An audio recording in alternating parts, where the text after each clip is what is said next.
only in this, in the Western Hemisphere. Why is it this way? She alleges that the reason why is because we've been cursed. And we've been cursed by the divine feminine.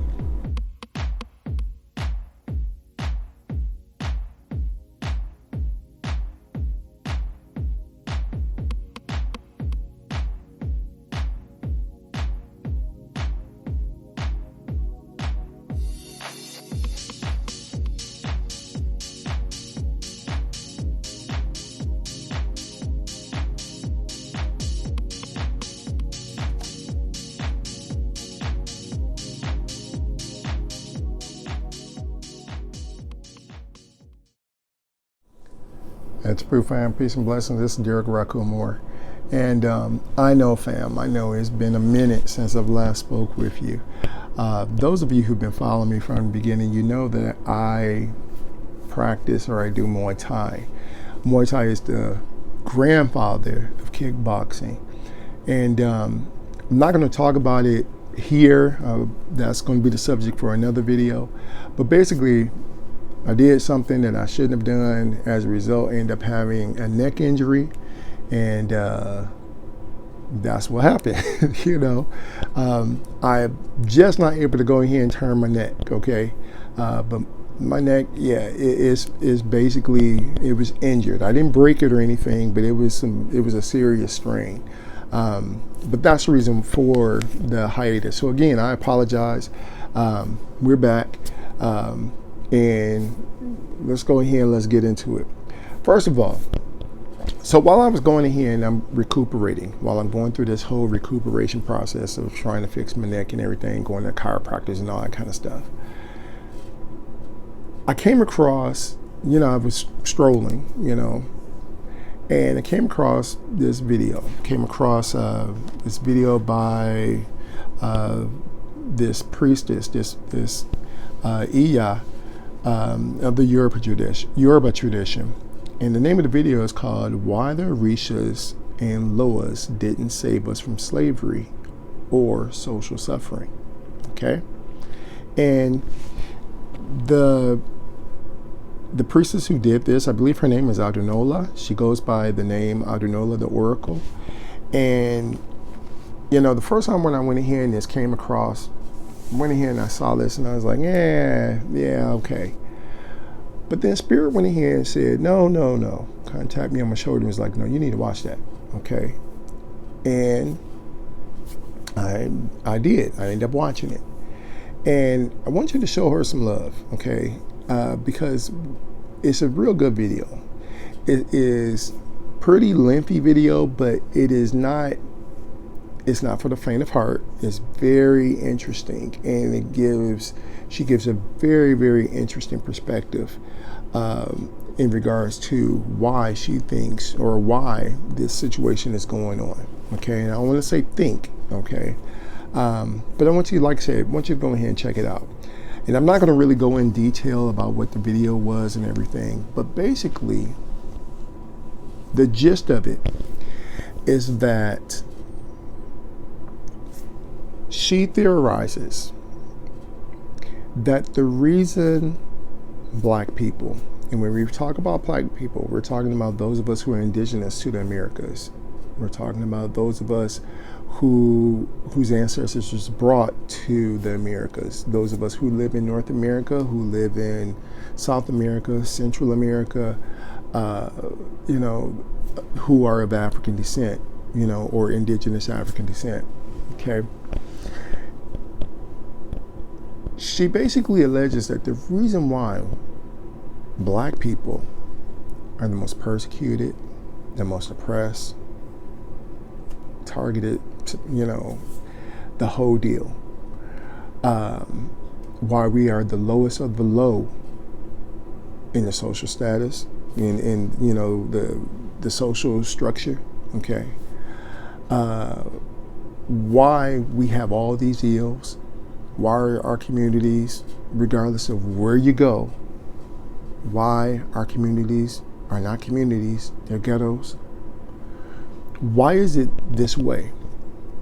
Only in this only in this area, only in this, in the Western Hemisphere. Why is it this way? She alleges that the reason why is because we've been cursed. And we've been cursed by the divine feminine. Okay? Now, before you go ahead and like I said, you get upset, before you go ahead and rally about this or you rally on this side, check out the video. Okay? Because like I said, it's a long video, it's a lengthy video, but she brings out some very interesting theories. She makes some very interesting points. She uses metaphysics, psychology, the whole deal. How we got to do it, So she pulls out the science in order for you to see, in order for her, to prove her theory. Okay, to prove this is what's going on.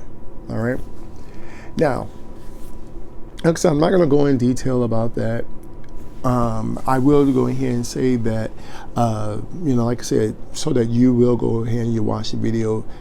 But she alleges that the reason why this took place, the reason why the divine feminine basically cursed us, is because the ancient patriarchs went ahead and they desecrated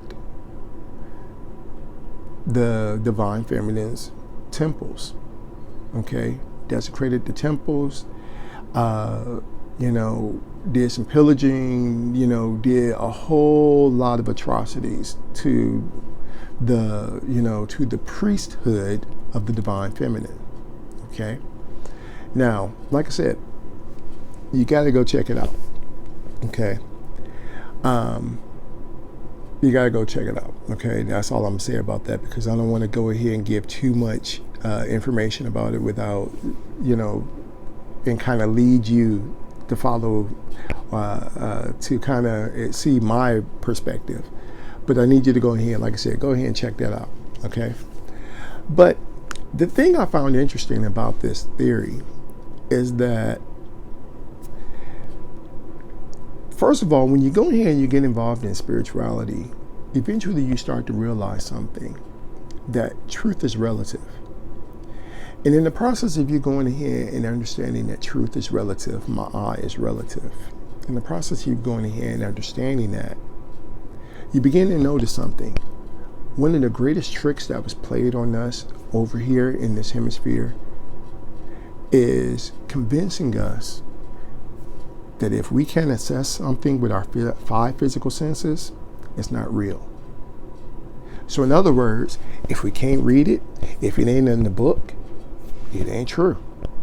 Okay? If there ain't no artifact, or if we can't recover the artifact, if we don't see the artifact, if we don't see the wall carving, if we don't see the painting or whatever, it ain't true. And this is what has kind of kept us in this dumbed down state that a lot of us are in. Because it's like, unless somebody else tells us and we actually go in here and we physically see it, it's not real. Now, I understand the reason why that exists, okay? But we got to get to a point where eventually you have to start looking at things from an intuitive perspective. And when you look at things from an intuitive perspective, you start to see that truth doesn't necessarily always come in a literary form, but it resonates with you. Now, I say all that to say that when I'm going ahead and I like I said, I'm listening to this theory, listening to what the sister is saying about this, it was interesting because this is not the first time I've heard something like this. I remember when I went ahead and I was on this path, when I first got on this path, and I had, befriended a matriarch who was in the Palo Mayombe tradition. And those of you in the Palo community, correct me if I'm wrong, help me with this. But there was this matriarch, she went ahead and she told me a similar story about how the divinity Madre de Luna, okay, I believe her name in Kikongo is Madre Wenga, okay? I believe that's her name. But she talked about how basically she used to have, Mama, Madre Luna, she had a ranking, but she lost her ranking to her male counterpart, okay? Now, historically, I've heard a similar type of story, but from a historical perspective, they went ahead, people said that basically what occurred was the males went ahead, because the continent of Africa, most of the traditional, throughout the entire continent, it was a matriarchal society. But when invaders started coming in, and they realized, hey, it's a matriarchal society, all we got to do is basically, marry the women, okay?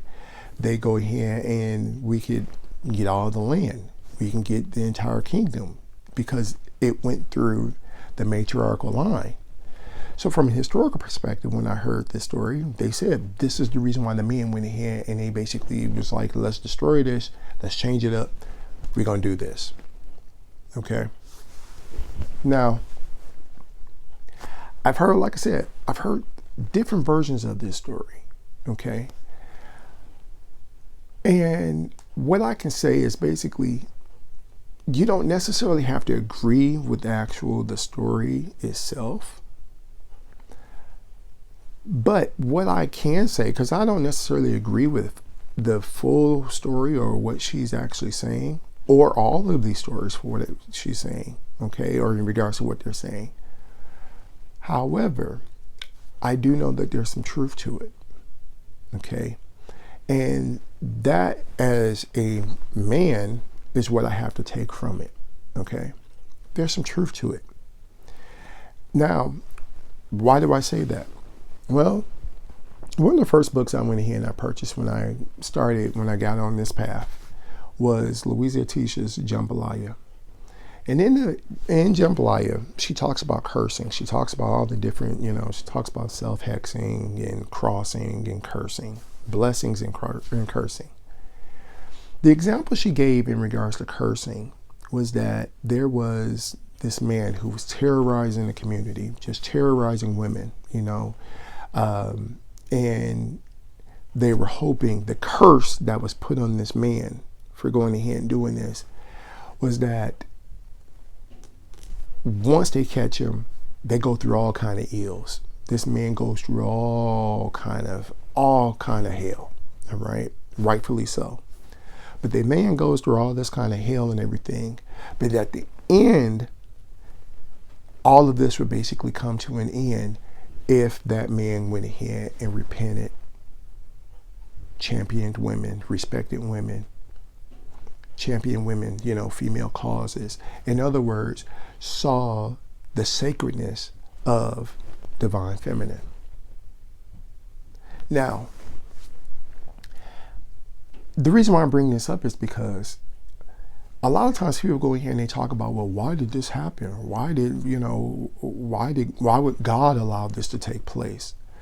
And throughout history, when I've gone ahead and I've looked at history and I've looked at, studied the cult and all this other kind of things, what I have found is that what we refer to now as curses is basically what is referred to, or what was referred to back in the ancient time as justice spells, okay, or justice, some type of retribution type of spells or so, all right? So in other words, the reason why curses are allowed to occur is to right a wrong. So anytime there's a wrong that has been, committed, all right, then a curse is basically, a curse is justified. And that curse goes ahead and is justified in order to restore balance. Okay? That's the whole point of it. All right? Now, why am I bringing that up? I'm bringing that up mainly because I notice, from looking at my family and looking at, looking at my family, looking at, my best friend, looking at, his family, looking at other people's family, looking at my brothers or so, looking at, all of us, looking at our families. I've noticed something. Our children are not what we want. Our children are what we need. Okay? And what I mean by that is, if you are if you are a fiery, hot-tempered individual, you're going to have a child that is most likely going to require the opposite of what you are. Okay? So, prime example. I, for the most part, I consider myself to be a mild-tempered individual. Of course, my wife would probably disagree with that. But my daughter forces me to be a very, I don't want to say gentle, but forces me to bring that fire down. My daughter forces me to be patient, okay? Forces me not to raise my voice, okay? She forces me. And I'm not saying she's physically doing any of this, okay? I'm saying these are the things that are required in order for her to see the positive attributes of a man, okay? At the same time, I am learning the positive attributes of a female or of a woman, okay? So in one sense, I'm teaching her about the divine masculine as well as the divine feminine. She's teaching me about the divine feminine as well as the divine masculine. Okay? She's teaching me I don't have to be this way. I don't have to go ahead and be brute and use brute force all the time. I don't have to do all that. Okay? Notice, a lion does not always have to go ahead and push his weight around. A lion can just go ahead and roar or make a gentle roar for everybody to realize, oh, okay, he mean business. That's one of the things in which I'm learning. Okay? So, again, there has to be some truth to this. And to what these legends are, to what these tales are, and what that kind of revealed to me, in regards to, like I said, in regards to dealing with my daughter, in regards to dealing with this, is that basically, because this only occurs, it's only black people within, it's only black people within this Western hemisphere that are having these issues. What occurred to me is that we were the patriarchs, or we are the descendants of the patriarchs that went ahead and made this great error that caused this issue that exists only within the Afro diaspora and the Western hemisphere. Okay? Now, I know it might sound a little far-fetched or whatever, but you got to think about this, okay? Africans don't have this issue. I mean, and when I'm saying Africans, I'm saying, yeah, okay, they know their roles. The males know their roles. The females know their roles. The women know their roles, okay? Throughout the entire continent of Africa, they know this. Yeah, there might be some chauvinism, yeah, there might be some feminines and everything, okay, because it's starting to spread now, okay? But for the most part, they know their roles. They know what's expected of them. They're not going through and battling as we are doing here, of me going in here and having to convince my wife, hey, this is what's happening. okay? Or this is how you're supposed to do things. Or she going ahead and telling me this is how I'm supposed to do things. There is no one's going through this, okay? No one is actually going through and explaining how to be a man and how to be a woman and all that kind of stuff when you don't know how to be neither, okay? They're not going through that. We're only going through that here, okay? Which means that basically, like I said, I really believe that, and I really strongly believe we are the descendants of the patriarchs that went ahead and made that error, okay? That caused that problem, that caused that rift, that went ahead and desecrated, okay? That desecrated the divine feminine's, temple places or temple spaces, okay? So if we went ahead and we desecrated the divine feminine's temple spaces, then how do we fix it? Okay. What's the issue? Okay. Well, how do we repair that? How do we go ahead and stop what's going on? Enter the Kemetic thing. Okay. Enter the Kemetic tradition. You see, some thousands of years ago, and I went ahead and I had to write this down because I wanted to make sure I got this.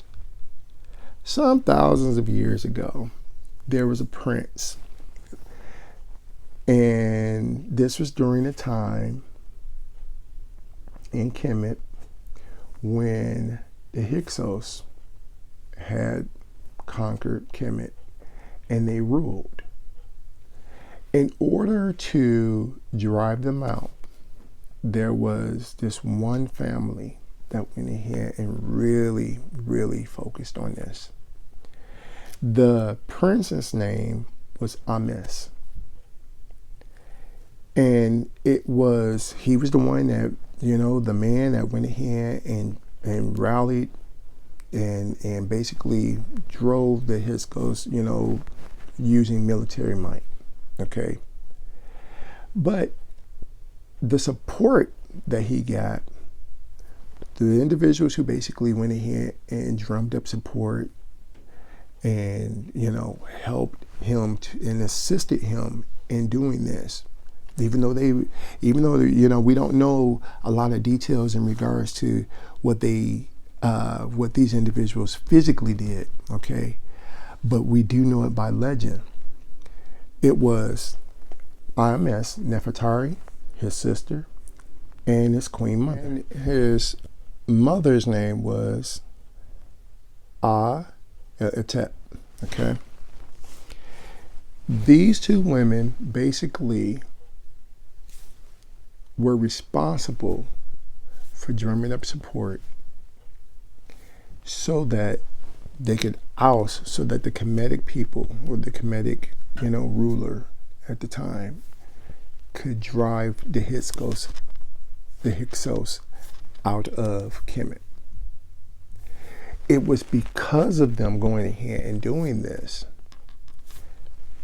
went ahead and caused the men within Kemet to go ahead and respect women on a whole nother level. Okay? Now, this is the reason for us, this is the reason why we are learning about Kemet. All right? This is the reason why throughout everywhere, okay? This is the reason why it is only, for whatever reason, it is only black people who are so fascinated. Black people within the Western Hemisphere are so fascinated with the Kemetic Empire, the Kemetic tradition, Kemetic spirituality. Does it now make sense as to why we were drawn from all these different tribes and put here together to go ahead and to, unify, and why we unified up under one umbrella? Does it make sense now? Okay. Does it make sense why we all have these same situations, these same problems, these same issues? Okay. I mean, interesting thing. I was just talking to this one sister who was saying, hey, she just realized I'm the dude in the relationship. She says, I'm the dude in the relationship. Somehow we switch roles. Okay. So she's realizing, yeah, she has all these masculine traits. Okay. So somehow, like I said, this took place. And the reason why we're having the situations that we're having is because of this. Okay. You can call it the curse. You can call it whatever you choose to call it.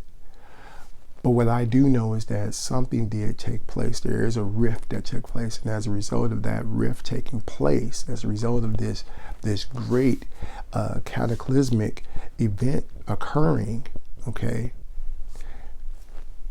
male and females have been going like this. Our community has been destroyed, everything. And it's because we are not recognizing the divinity within each other. So the reason why we are so interested in the Kemetic spirituality, the reason why we are so fascinated with the Kemetic tradition and everything, the Kemetic history, all of this, is because this was our first model. Okay? This was our first model. And somehow we forgot. Somehow our ancestral patriarchs forgot about this. In the process of them forgetting about it, our ancestral matriarchs also forgot about this. So we're here to basically to learn and to rediscover and to bring balance to each other by understanding and appreciating the divine masculine as well as the divine feminine. I'm not going to get into the whole thing of it's feminism or chauvinism, or I'm not going to get into all that. You already know how I feel about that, okay? It's not my eye, okay? So, but we have to go ahead and we have to approach it from that perspective. I think once you go ahead and you begin to approach it from that perspective, as I have gone ahead and started doing, it makes that rift a little bit more visible and helps you to go ahead and repair it, so that now when I'm going ahead and I'm dealing with my wife, or now when I'm dealing with, someone of the, a female, I should say, or a woman, okay, or for that matter, even males, okay. When I'm dealing with that, I'm really respecting the divinity within them. Okay? Till next time, fam. Head to poo. Peace.